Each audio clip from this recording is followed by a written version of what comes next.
the Arcane Forge. I'm the Grim Reaper, and as it's so close to Halloween, this week we're going to be talking about the top 10 fates worse than death in Dungeons and Dragons. Number 10 is the Bag of Devouring. Doesn't sound like much. Maybe you've heard of a bag of holding already. A bag with limitless capacity, can fit just about anything inside. A wonderful item, something almost essential for any adventuring party. But the Bag of Devouring is a hideous bane upon any adventurer, masquerading as a bag of holding, looking almost identical. An adventurer who thinks he knows what he's got on his hands might put items inside, seeing that they get absorbed, falling into a bottomless bag, just like the bag of holding they were expecting. But when they look inside, they find that all the precious items, all their magic items, all of their gold, everything that they could possibly have hoped to carry with them, has been instead devoured by the bag of holding. A shame, to be sure. Devastating if you put an artifact in there. Heartbreaking if you put some sort of personal effect inside and it's gone forever. But even worse is the following scenario.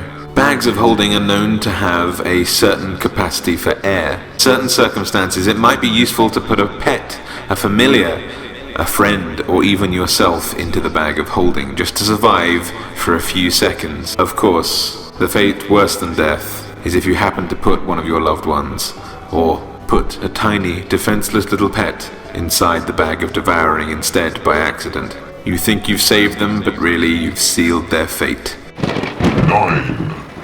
Number 9 is the spell Quest, or as it's more modernly known, Geas. Just like in Harry Potter, this unbreakable vow means that you volunteer or are forcibly put upon a quest. Should you deviate from the wording of that quest even slightly, and do not make it the main focus of your activities, you'll be continuously magically harmed, or perhaps even killed from your Geas. All well and good, if you know what the Geas is. If someone were to tell you this quest, or Geas, while you weren't listening, or maybe tell you in another language, all you were to hear from the GM is, you have accepted your quest.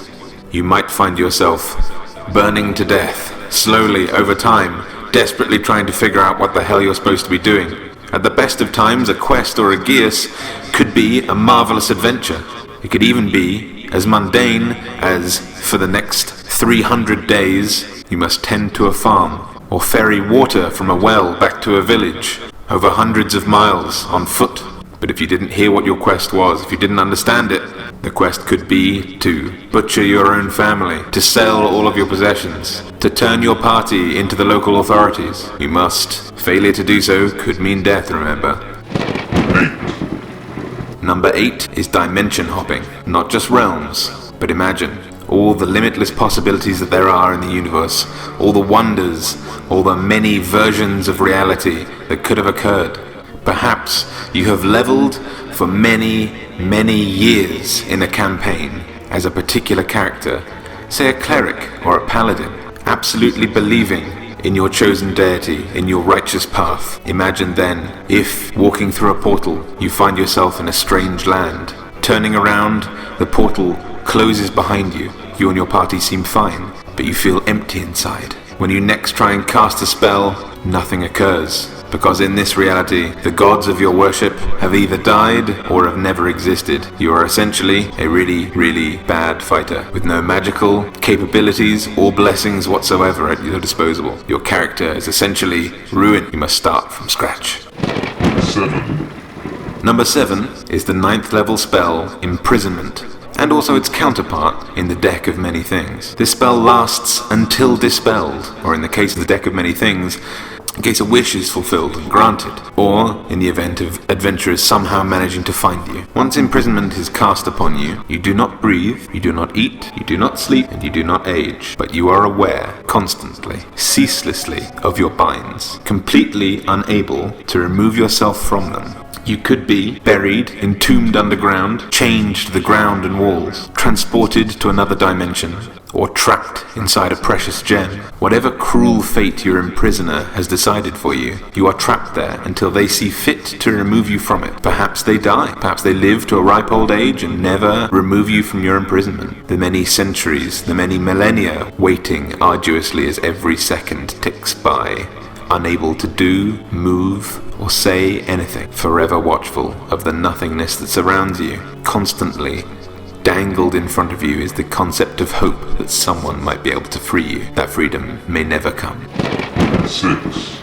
Number 6. Imagine you're a wizard. You've played for many, many years. You've learned many crafts, many spells, many skills. You are a master of the arcane, of the energies that surround this universe, of the elements. Reality is your toy to play with as you see fit, provided that you have learned the insignia, the mathematics, the geometry, the physics of the world. Then, perhaps while you sleep, or perhaps while defenseless in some other manner, someone takes from you your spellbook and burns it. Unless you have enchanted it or protected it in some way, and unless you have made copies, those are all your spells, completely destroyed. You have no memory of any of these spells. You are not a sorcerer, you are not a warlock. You may traditionally have access to more spells than any other character in your party, but once your spellbook is destroyed, if you have not made a copy of it, all the progress your character has made has been destroyed. You may have a marvelous number of hit points for a wizard. You may have all of your magic items. You may have the finest clothes and the most wonderful mind, but at the end of the day, your power comes from a book which can at any time be destroyed. 5. Number 5 is permanent stat or attribute reduction. Perhaps you are wandering through an ancient tomb. You see in front of you many ornate runes carved into a wall. Mystified and transfixed, you tried to read them, but a strong inclination tells you that you must touch them. Once you do so, you begin to understand them. 5 runes in, you feel like a master. You are learning a whole new language in seconds. But the 6th has a trick in store for you. As you touch it, it glows a bright purple, as do your eyes. A rush of knowledge fills your mind, but just like a tide, as that knowledge washes in, it drains back out, pulling with it all of your knowledge. Little by little, your intelligence wanes, dwindling and shriveling before your very eyes. In the world of Dungeons and Dragons, there are many, many ways to have a stat or an attribute permanently reduced. If that stat is something you rely on constantly, let's say for spellcasting, or even as a fierce barbarian if your strength is withered away, you may find yourself utterly useless, not dead, but with no means of raising your skill. Of course, you could find Ione stones to hover around your head, hopefully mitigating some of the damage done to your stats. Perhaps gauntlets of ogre power or a belt of giant strength might replace your strength stat while you're wearing it, but as soon as you take those off, as soon as you rest your weary eyes, the skill and the power that your character relies on is forever diminished. 4. Number 4. Newer players will not be quite so familiar with this, as 4th and 5th edition of Dungeons & Dragons has been lacking this particular property, but just like number 5 with the permanent stat reduction, previous editions, from 1st until 3.5, had a property called level drain. Creatures such as wights, early level monsters, succubi, and vampires could drain level after level of experience from your body. Not experience points, whole levels. In treacherous games of 1st edition, where every single encounter is a fight to survive, becoming careless around a simple wight could mean the difference between casting 3rd level spells and 1st. The difference between all of your hit points and half. Their necrotic touch withers you and crumbles your knowledge, skills, and strength to dust. 3. Number 3 involves death, but the nature of that death is worse than the fate itself. Slads are a particular type of being, amphibious, toad-like, frog-like demonic entities who have a curious means of reproduction. You may find yourself fighting one, feeling fairly confident about your skills, manage to hack through their semi-permeable skin, tearing off pieces of flesh, while you yourself have only had a nick here or there. Where it scratched you, perhaps it itches a little bit, but nothing more than a paper cut. Days and days go by, and you feel nothing. In the meantime, the offspring of the slad, which entered your bloodstream the moment that it scratched you, slowly crawls and worms its way towards your chest, incubating, growing. They have learned to be sneaky and learned to be skilled, so only after a few days will you start to feel sick. By then, it is almost already too late. A young slad may then burst out from your stomach, almost certainly killing you, gaining life in the process, only to perform this barbaric act again on another unsuspecting or unknowledgeable adventurer who underestimated the slad. There are similar creatures, such as the spawn of Kryos, a shambling zombie filled with worms, who, if you get too close, may spill a few of these worms upon you. They can be easily knocked off, but if you don't notice the worms, they could wriggle and burrow under your skin, cumulatively, one after another, incubating, multiplying, dealing necrotic damage until eventually you are but a husk and become another spawn of Kryos. Rot grubs are another particular favorite. They fill bloated corpses, multiplying in the flesh. When inspecting a body, you may not notice they're even there. It takes quite the strong perception check to see whether or not you can find them, see them writhing around underneath the skin. You may not even notice one crawling up your sock, into your trouser leg, into your leg, into the bone marrow, writhing and wriggling towards your heart. The legions of them, all growing inside you, devouring you from the inside.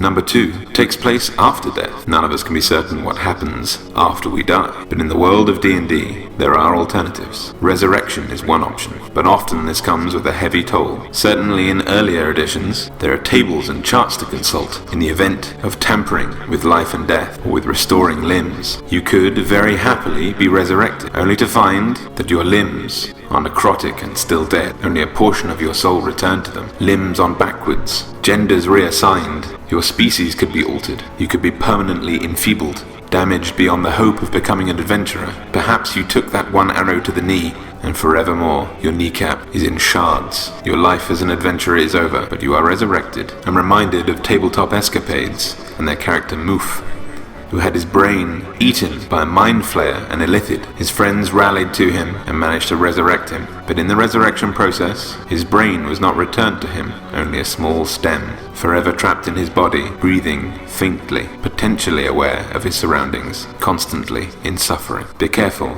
what you wish for when it comes to resurrection. 1.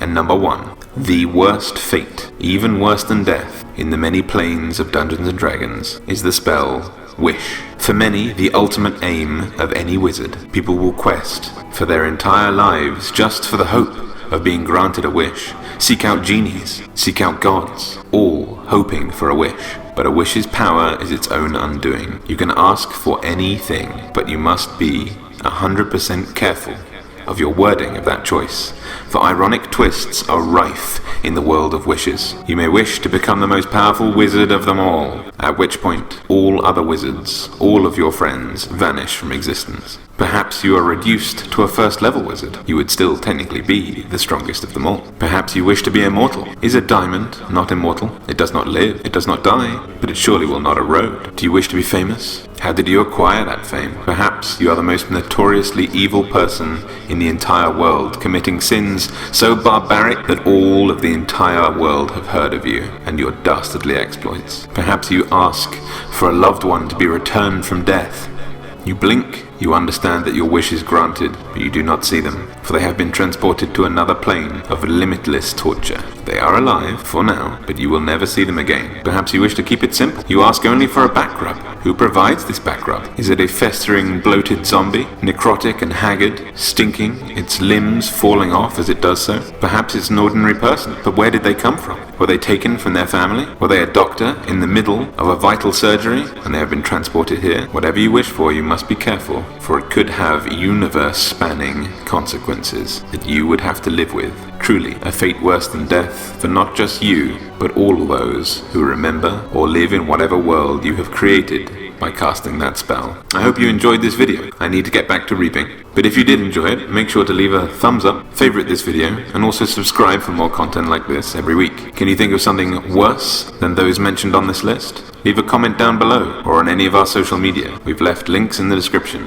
Until next time, have a terrifying Halloween.